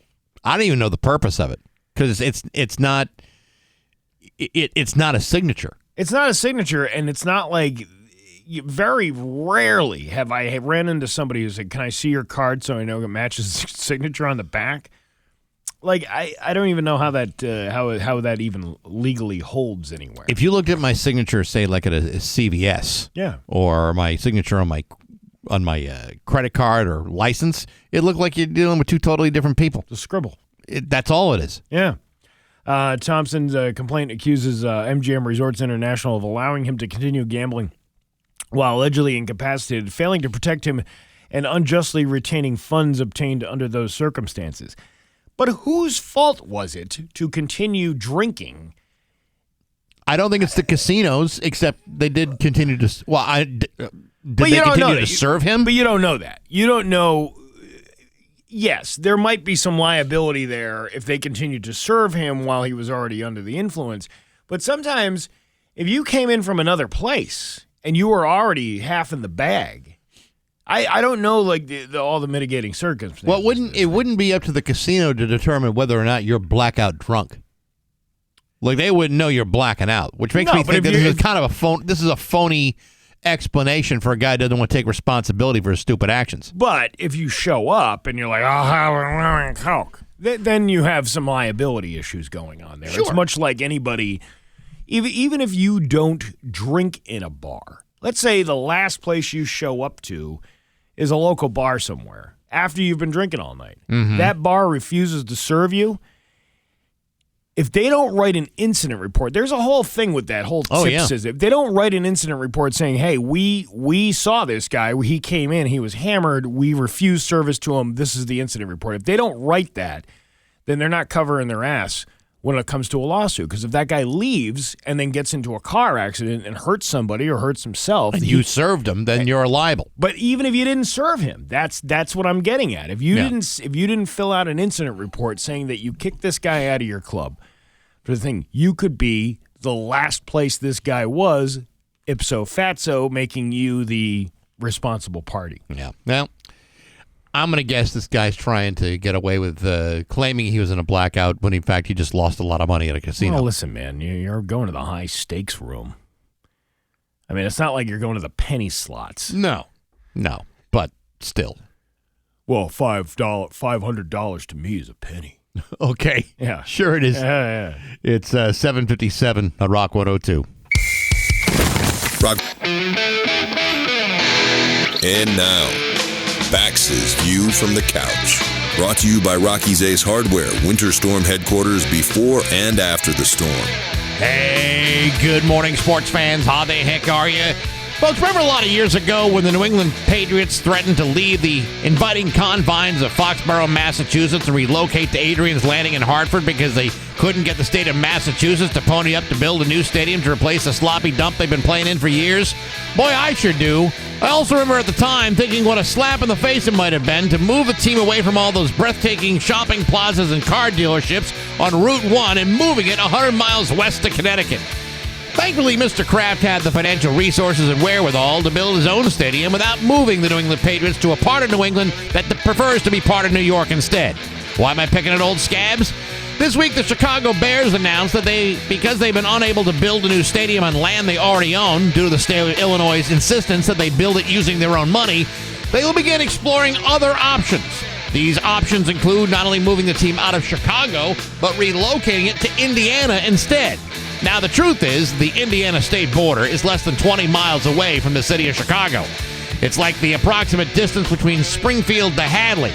But it still represents a slap in the face to fans, because believe it or not, the last place that people from Chicago want to be is in Indiana. Now, how come the Hallis McCaskey family that owns the Chicago Bears won't pay for their own stadium on their own land? Well, believe it or not, the family trust is only worth $1.3 billion. A new stadium in Chicago would cost $2 billion. That's a difference of $700 million. Of course, the fact that the franchise is worth $6 billion is hardly the issue. It's just that when you're a billionaire, the only way to stay a billionaire is not spend billions on things that could easily be paid for by the broke-ass taxpayers of the state of Illinois. So you see, it's very much like the Patriots in the 1990s. They're not going to move to Indiana, but they're more than willing to extort the state of Illinois to stay exactly where they are. And I think that's terrific. But hey, enough of my yapping. Sports brought to you by Rocky's Ace Hardware. $50 Rocky's gift card for them, a $10 Rocky's gift card for you, for free. Who doesn't want that? Buy a Rocky's $50 gift card, get a $10 gift card for free. That's Rocky's for you. They're good people and rock-solid service at every Rocky's Ace Hardware location. I'm Bax. That's my view from the couch. Rock 108.10 and Joan Jett with Bax and Nagle on Rock 102. It is going to be nice today, sunny and a high of 52. Tomorrow, windy with a high of 56. It's 48 right now in downtown Springfield. Steve, I am so delighted to welcome him back for a window into the Patriots. This is Scott Zolak, brought to you by Window World of Western Mass, windows, doors, siding, and more. Good morning, Scott. How are you? Good morning, guys. How we doing? Listen, man, you want to get a bunch of people riled up. You just say the NFL is fixed, and everybody comes out of the woodwork arguing whether I think if you're on the losing side, you're like, yeah, it's fixed. And if you're on the winning side, you're like, that's because you're just a bunch of babies don't want to admit that you didn't perform well on Sunday. What's your take on this whole thing, Scott? They missed a lot. They missed a lot on Sunday, no doubt about it. I was pretty pissed off on the interception because, Marcus Jones had great position. Was there contact? Yeah, because the ball was underthrown. So he has to pay for a poorly thrown ball with great coverage. Then he turns around, sees the ball, picks it off, and they call PI, but a catch. It was never a catch. That's where all this fixed stuff comes into play. These guys, they get called frauds after that because it is fraudulent.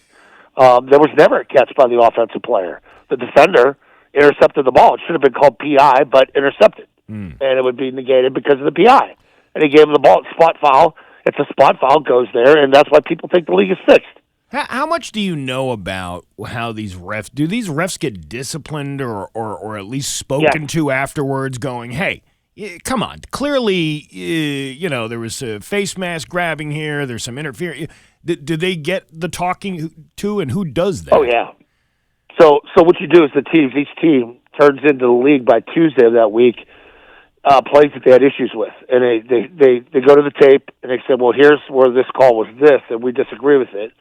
The league looks at it, and they mark it. And if it is legitimate and the ref screwed up, they're not docked, but you get a mark, and you're not going to be allowed to referee playoff games. Because once it gets to the playoffs, these crews get broken up, and it's like an all-star crew. It's like an all-bum crew is what I would call it. Not an all-star because they're never stars. There's no consistency to the way they call anything. What is a catch? What isn't a catch anymore? You look at that Baltimore Raven game. That was a touchdown. You catch it, you make 2 steps to the end zone, touchdown, boom. And they called it incomplete. or fumble, whatever the hell it was. All right. It's funny though that you can complain about the officiating in an official capacity, but God forbid you do it in a press conference and you light them up like a Christmas tree. Now all of a sudden you're the one getting fined for that. Yeah, I think Vrabel toes the line well on that. He said, "Hey, I don't know." He wasn't bitching about the call that wasn't called. Yeah. He said, "All I know is they're the number one holding team coming into the game, and you didn't call one offensive hold on them," because I find that hard to believe. Because I saw about 3 or 4 times in the first half they were basically tackling defenders in the backfield was their offensive line. And so he's setting it up for next time we play. And I think we willfully face them in the playoffs and, hey, this is a team that holds. Keep an eye out for it. The thing about Sunday against the Bills, okay, so first of all, that the first half, I mean, they were fantastic. They were fantastic. Amazing. It was so great. By the end of the game, I felt like Mortimer and, Randolph Duke wanting them to turn those machines back on, thinking that how could that game slip through their fingers so badly? But as it turns out, I mean, the defense was getting really, really banged up. You got a bunch of guys that didn't practice this week. I mean, yeah. Was it all injuries to the defense that made this thing slip through their fingers? Well, kind of is. But Buffalo flipped it. They were able to run the ball, and they controlled the line of scrimmage. And Josh Allen. That's the best quarterback left in the playoffs. Mahomes is gone, Burrow's gone. And if you're a Buffalo fan, you're thinking, man, this is our time now. We're back. And they should think that because they've been there, they got the experience. And Josh Allen's hard to stop once he gets going. And we got a different guy in it this week in Lamar. He can't throw as well, but he can run sure as hell better. He's quick. And you got a 6'5", 250-pound tailback, and Derrick Henry. It's going to be hard to bring down. So it doesn't get any easier for these guys this week defensively. Now, I know that whenever a New England sports fan sees something that didn't work out their way, there's this tendency to think of the entire sky is falling. I know a lot of fans saw this game, the Bills rally from a 21-0 deficit, and all of a sudden, well, that's it. The Patriots suck. They sucked in that second half, but it's easy to lose sight of the fact that in spite of that loss, they've still won 11 games. They still lead the division, and there's 3 ways that they can clinch a playoff spot this week. 2 of which don't even require them to beat Baltimore. So, I mean, things are not as terrible as some fans might have been led to believe. Do you think that's right? No. Oh, totally. And I said that right after the game. I said, hey, you've been getting your ass kissed for 10 weeks, justifiably so. I said, this team's better have thick skin. Don't listen to any radio. Don't listen to the TV because people are going to kill them this week. And you should be killed a little bit for blowing a 21-point lead at home with the AFC East up for grabs. Like, that's a bad loss, but you got to take it and learn from it. You can't let that happen again. I think the offense will be better because they will adjust, and Drake May won't make those same mistakes at the end. Defensively, it's hard to say that they'll get better because you're missing bodies. It's more attrition defensively. Where offense, I think you can fix some things. When you look at a game like this, and like I said, with that first half looking so great, and the second half falls apart, how much do you look at like a Mike Vrabel and say, what did you do wrong, or what did you miss? Do you put any of that responsibility on him, or is it really about the players and whatever injuries may be on the field? Well, players execute the play. Like, don't forget that. Like, everybody's killing Josh for this call or that. Drake wasn't great in the second half. He pulls the trigger on making decisions to throw it. Excuse me. But Mike takes responsibility. It starts with him and his whole staff. They did get outcoached in that second half. But they can't let that happen again. They got to be more on their toes. And, hey, give Buffalo credit. They're a veteran team. They've been there, and they're going to come back in games. They're used to doing that. Our problem is we've never really been down in games. Every time I talk to you guys the last 10 weeks, we're up and we're rolling. And you just got to stay ahead of teams. We really haven't had to come back, and you see that we weren't really good at it on Sunday. Now, after the game is done, and you've just saw this whole thing fall apart right before your very eyes, and you're trying to be a professional broadcaster and keep your wits about you. I don't do that. Yeah, I was going to say, because I've heard you. And 21-0. I said they won the AFC East. I got killed in Buffalo for that. That was a stupid thing. I can't even imagine, especially when it just gets worse and worse, and then you do get these bad calls, and you do get these. You see these things happen. I mean, from your perspective as a broadcaster sitting there, what's going through your mind, and how much of that winds up leaking out into the broadcast? Oh, it does. It does, because I have no filter, and that's part of the problem. It's not a problem. I think it's a good problem. No, it is a good problem, because I tell you, like, if that's how crappy it felt that time getting screwed on a call. And I'm going to bitch and whine like that, and because that's the way fans feel. My job is to paint the picture in that moment. That's the way you felt. I think I faintly heard you and Bob doing lines of Sweet and Low in the background. No, I don't do that. I just do the other stuff. You know, I mean, you're a professional that's after all. That's Sweet Low. Sweet Low, don't put no holes in your nose. It's pink pixie dust is what it is. Yeah. The pink stuff is the best. That's right. I gotta ask you about the Travion Henderson. I mean, he played a great game. There's that one run where Drake May does a great block, and you just watch this happening, and you say, man, this Henderson kid is just getting better and better. I mean, what's the feeling about him on the team? Obviously, they're using him a little bit more, but I mean, he just played tremendously. It seems like that's a great individual effort, but it's a terrible call. They ran that toss into the short side of the field, and the whole defense was over there. It would have been a 4-yard loss. He looks at it, so they're over there. He bounces it back outside. That play's not intended to do that. That should have been a 4-yard loss. He turned it into a 59-yard touchdown. And man, Drake was out in front of that. What a great job by him having awareness to do that. Most quarterbacks don't. Well, most quarterbacks don't have those kinds of legs either. I mean, I mean, you just don't. I thought you hung up on me. No.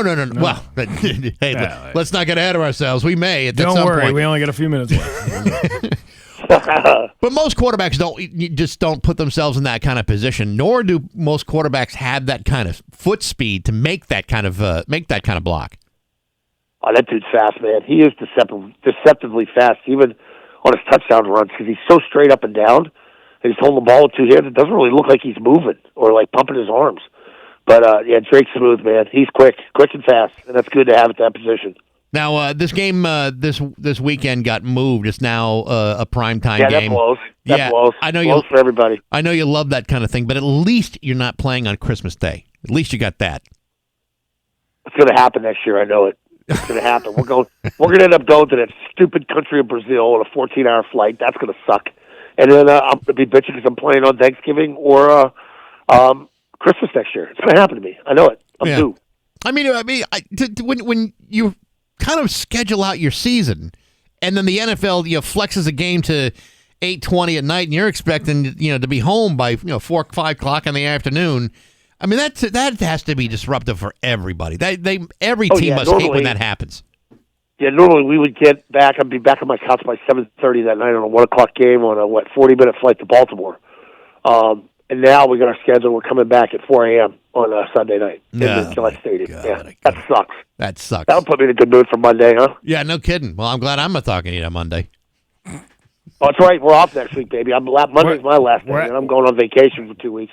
And you know what? We're actually not going to talk to you until after the new year because we're off as well. Oh, thank God. Thank God. I know. We're all catching a break from each other, which is probably for the best. But as far as Sunday goes, Ravens are three between 2.5, 3-point favorites. Do you buy that? Or do you think it's going to be different? I think it's about right. I mean, it's their home. They're desperate. They're 7-7. They needed to stay in the playoff to keep the playoff dreams alive. We're coming off a bad loss, so a lot of eyes on us. National game. Go out and do what we did first time against Buffalo. Things will be all right. All right. Well, very good. Well, listen, we'll talk to you after the holidays. All right, guys. Yeah, absolutely. Have a great holiday. You too. You too. Scott Zolak, brought to you by Window World. See everybody. You betcha. Brought to you by Window World of Western Mass. He hung up on us. Yeah, well, there you go. Yeah. We'll take that. Whatever. Day 22 at Rock 102. 8:32 with Bax and Nagle on Rock 102. It's time for news brought to you by Freedom Credit Union. Freedom is yours. There's local radio icon Steve Nagle. Thanks, Bax. Police are investigating after 2 men were shot on Lloyd Avenue in Springfield early Wednesday morning. According to Ryan Walsh from the Springfield Police, they stated that approximately 1 a.m. on Wednesday, officers were called to the 100 block of Lloyd Avenue regarding a report of shots fired. When police arrived in the area, they located 2 adult men with gunshot wounds. The victims were brought to Bay State Medical Center to be treated for their injuries and are expected to recover. The incident is being investigated by the Springfield Police Detective Bureau. Hey, imagine that. Getting shot 1 o'clock in the morning. No. Just minding your own business, walking down the street. Listen, first of all, I probably would not be out and about 1 o'clock in the morning anywhere. But nevertheless, Just before Christmas? What a shame. Yeah, how many days now? We got 10 days left? Not even? Not even 10 days. Today's the 18th.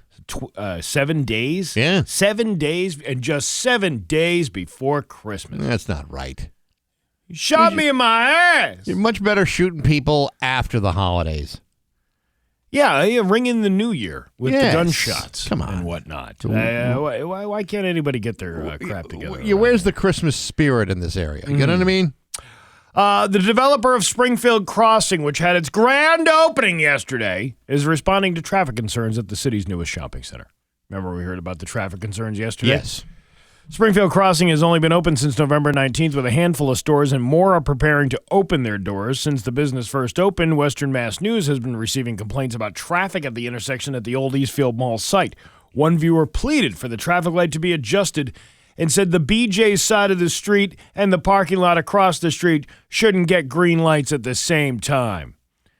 Well, that's the only way to receive the BJ's is by getting a green light to get ahead and do it. Mm-hmm. That's right. You can't force that on somebody.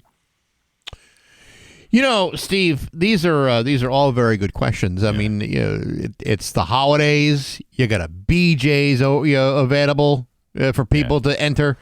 What did they expect? They had to expect there was going to be you got a Chick-fil-A and a Chipotle there, for crying out loud. What did you expect to have happen? I don't know. At Tuesday's grand opening ribbon cutting, Onyx Partners Limited founder Anton Melchianda addressed the concerns. The answer is nothing's perfect, right? And so with any progress, there's going to be challenges along the way, so we'll definitely look at it. He said, I think, again, good news, bad news. The good news is no one was here. No one came here to the mall because it was challenging and there wasn't a lot of reason to come. Now there's great stores, great experiences, great restaurants, and great entertainment. So now there's a lot of people who will be coming here. Where's the entertainment portion? Is there going to be like a trampoline park or something? I don't know of the entertainment part of it. I mean, listen, it's fun to go to BJ's. That is entertaining. People watching at a BJ's is pretty good. Even people watching at a Hobby Lobby can be a lot of laughs. Melchiondiagda, I don't even know how to say his name. Melchionda? Mel. But just call him Mel. Melchiondiagda is the thing to say. So they studied the traffic and put in all the mitigation that they and Mass DOT deem necessary. If there's an issue with that, they'll reportedly take a look at it. He added that as more people get used to the new plaza, the traffic should settle down. And he also promised that if they find issues with traffic lights, they will address them.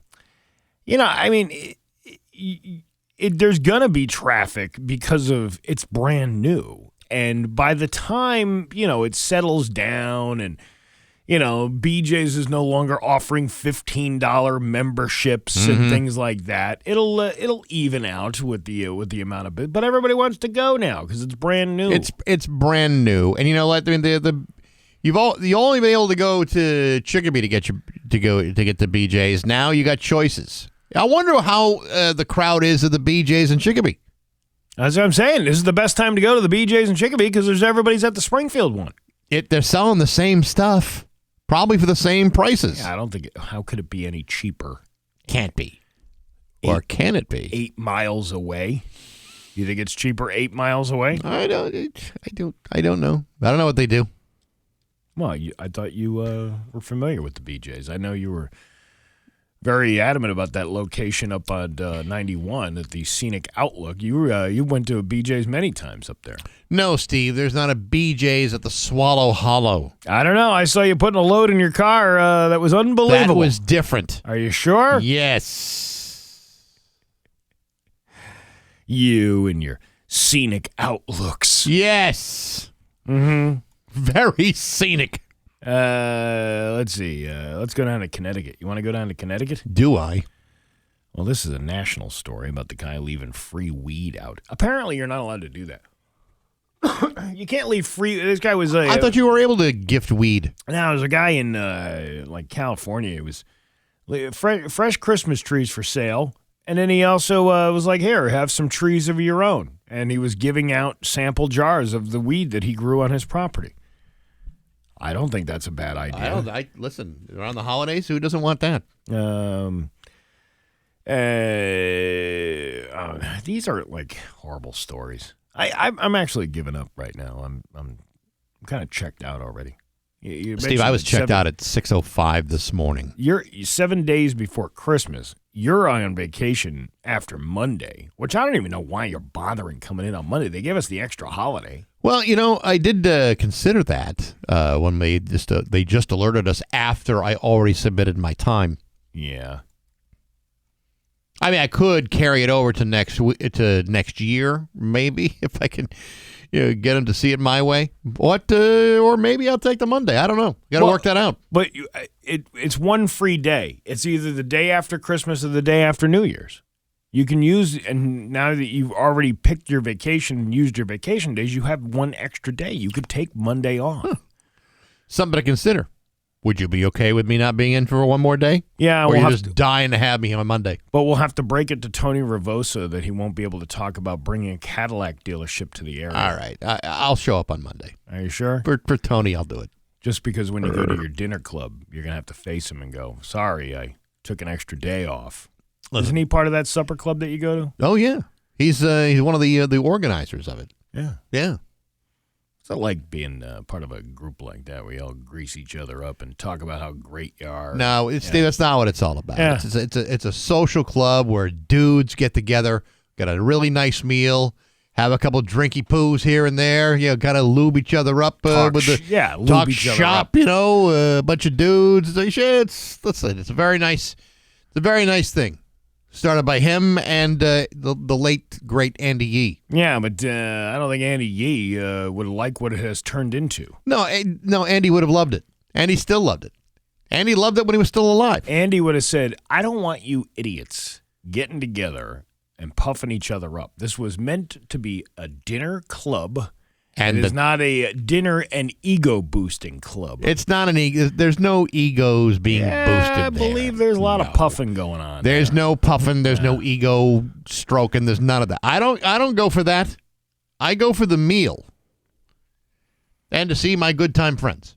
Oh, your good time friends. All my good time friends. Different restaurant every month. Police have arrested a Texas woman accused of putting razors in several bakery items at multiple Walmart locations in Mississippi, making them absolutely delicious. It's kind of like, if you want to look at it in a positive light, it's kind of like trying to find the prize in a box of Cracker Jacks. Yes. Police arrested 33-year-old Camille Benson and charged her with attempted mayhem. A tip to investigators stated she had been seen on Division Street leading to her arrest, because everybody knows where Division Street is in, what the hell town did I say it was? Mississippi. Over the last 11 days, razor blades were found in several bakery items. The incident started with complaints from multiple customers who found blades in bread on Monday at a location in Biloxi. The same thing happened at a Walmart neighborhood market on the 200 block of Pass Road. How do you not know that you're not going to get caught? All the Walmarts have the there's crystal clear pictures of this woman. Yeah, I don't know.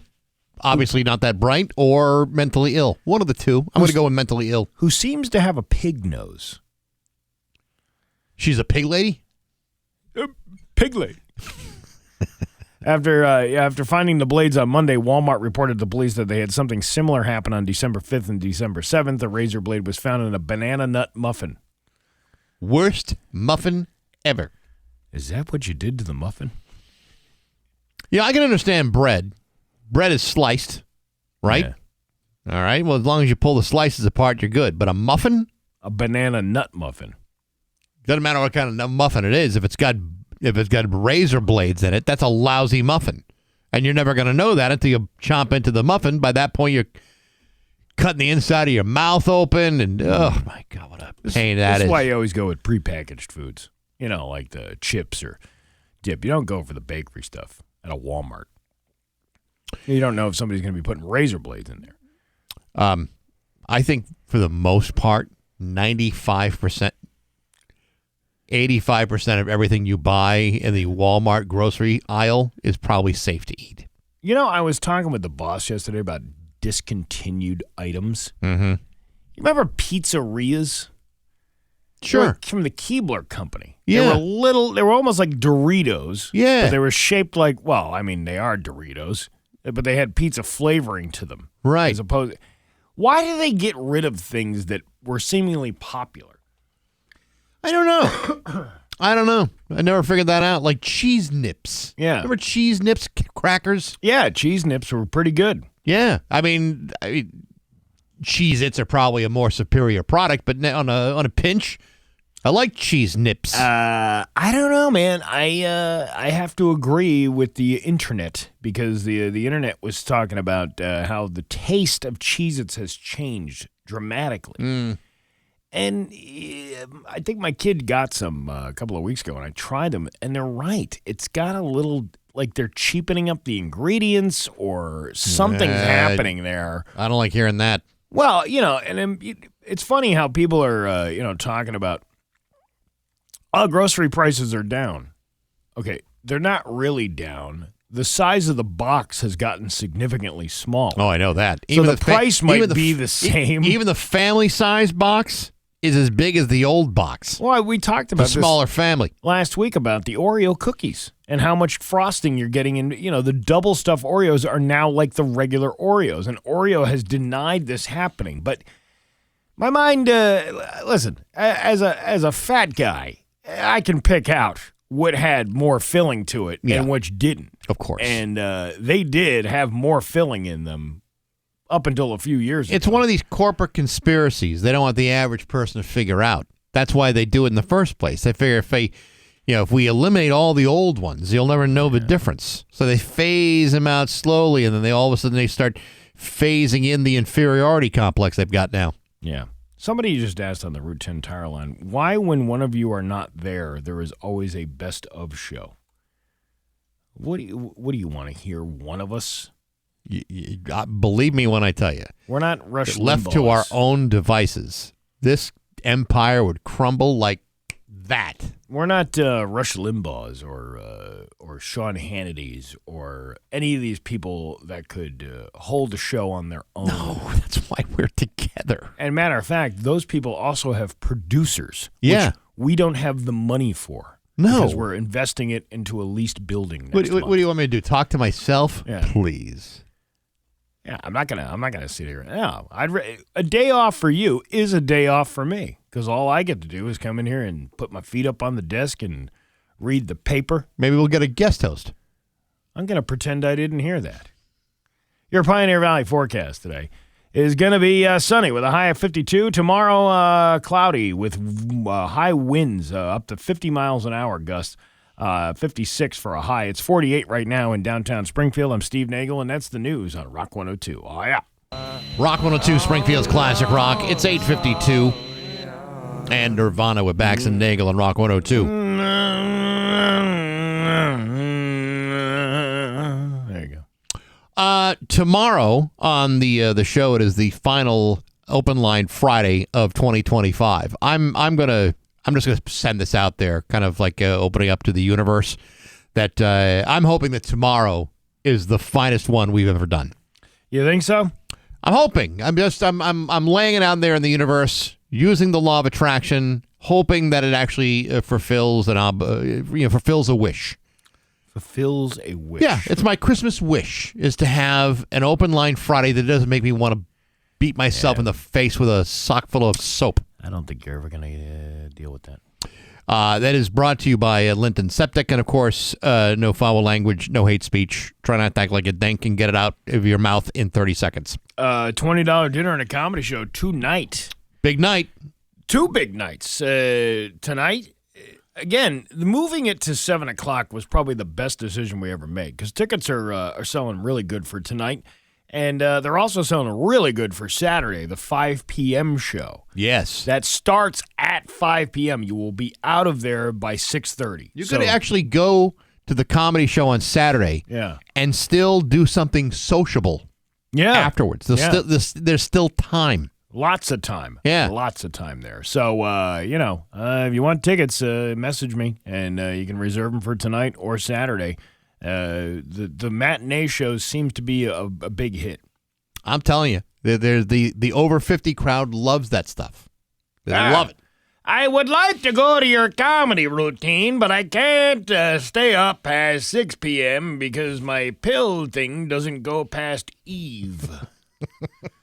I don't know who Eve is, but here she's nice. She's not letting me go past her with my pills. I know who morn, noon, and I don't know who Eve is. But those are my pills, and I need to take them before your show ends. So, you mock, but I happen to have a pill box. I know. Morning and night pills. I know. Yeah. That's where it kind of starts turning, isn't it? It's where you start to notice that you don't have the same level of vibrancy that you once had. Yeah. You start to pick up on that when it's like Sunday night and you say before you go to bed, I got to go do my pills.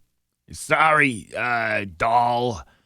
I'll be back here to watch the rest of Matlock later. I got to go do my pills for the week. Prune juice and Eve.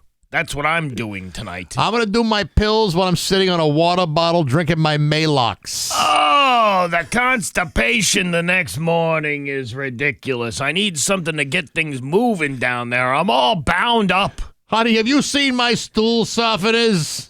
It's funny how, like, it starts, I don't know, like, I'm getting hair growing. Like I had to buy one of them weed whacker tools for my ears because for some reason all the hair that doesn't grow on the top of my head seemingly spuds out like a potato. It's got to go somewhere. That you left in a cabinet for a week. You know where it really started to become obvious to me is the very moment when I needed like cheaters. Like I could no longer read without pulling like a book about a mile and a half away from my face. Now I don't. Now I've gotten the correctives for that, but that's when it really starts to become obvious because it's really a matter of I can read one day, and the following day I can't. It's like it's not a smooth decline. It's an abrupt change. It's called glaucoma. No, it's not. It's not glaucoma. It's just a regular aging. Like my wife, for example. Kind of always made fun of me because, that's never going to happen to me. I'm like, oh yeah, you just watched. Did she get the readers yet? Of course she did. She had to because she's a woman over 40, and it just happens. I've always had not that great vision anyway, so but not horrible. It's not horrible vision. Yeah, but I still need these. What are they called? Progressives. Yeah. You see, far away. So I haven't gotten to that point yet where. I'll never have that look because my brother, he's 8 years older than me, and when I saw him at Thanksgiving, he had to read the back label of something, and he took the readers out and did that whole the looking down thing. Now, he hasn't gotten to the point yet. How old is your brother? He's 55? 55. 56. All right, so he hasn't gotten to that point where the cheaters are now like on a chain around his neck. He hasn't done that yet. Yeah, actually, he did. He does. Yeah. Man, well, because he needs them. He's running train engines all day long. You got to be able to read what it says on the controls. Stop. Yeah. Go. It's whatever. That's to me. That's the part where I don't want to go down that road, and I don't want to go with shoes with Velcro. I'm not at that. I know I'm going to have to at some point because I'm just not going to be able to tie my own shoes like I used to. I'm going to need that little shoehorn, that like 3-foot shoehorn and some Velcros. Oh, you need those sock helper things where you put the sock around. It's like you set them up the night before. Yep. And you wrap the rim of the sock around the outside. You step right into it. You slide right into it. Yeah. It snaps right off the thing. Listen, these things, and you're going to need a jitterbug phone. With the extra large buttons, yeah. I picked up at I think it was it was over in Westfield at the church rummage sale they had over there. One of them big giant remote controls, like a giant. Yeah. It's got the big numbers on it. Yeah, I'm just saving it for the day that I'm gonna need that. It's gonna happen. It's gonna happen. We're all gonna get there. Yeah. I'm gonna need the sock. I'm gonna need the sock contraption. I'm going to need a grabber so I can grab things off the floor rather than bend down. Or the shelf. You don't have to. I know. Sir, do you need help grabbing that off the top shelf? Young man, I have this. I have a grabber. I'm going to grab it myself. And then the whole shelf falls on top of you, and then you got to go to the hospital. I can't wait till I get to the point where I can call a 60-year-old man young man. Excuse me, young man. Young man. Actually, excuse me, young fella. You know, I said that last night. I'm leaving. We had a thing to do at the school. Yeah. And it's like, you know, it was only a small group of people that were involved in this meeting that we were having. And then we're leaving the school. Mm-hmm. And they have the security system there, which you have to respect. I mean, they have the double doors. You've got to push the button. The guy lets you in the door in the foyer. Right. You know, in between the two door sets. The door behind you has to close in order for them to be able to open the second door set, right? So as I'm walking out with my daughter, I see this kid walking in, and I was like, hold right there. Now, he's a kid. He's clearly, like, there for the school. Right. And I was like, hang on right there. And I said, sir, to the security guard, sir, would you like me to let this young man in? Oh, my And he God. goes, yes, if you could, please. That would be great. It happens. And then the kid looks at me like, what are you? Young man. Yeah. I'm 14 years old. I know, yeah. Well, that's how I feel now. It's like, young man. I just started sprouting body hair, and you're calling me a man? Listen, man, I look like a potato now with all this stuff growing out of my ears. It's 9:01 with Bax and Nagle on Rock 102. Rock 102 and Aquapump are giving you a chance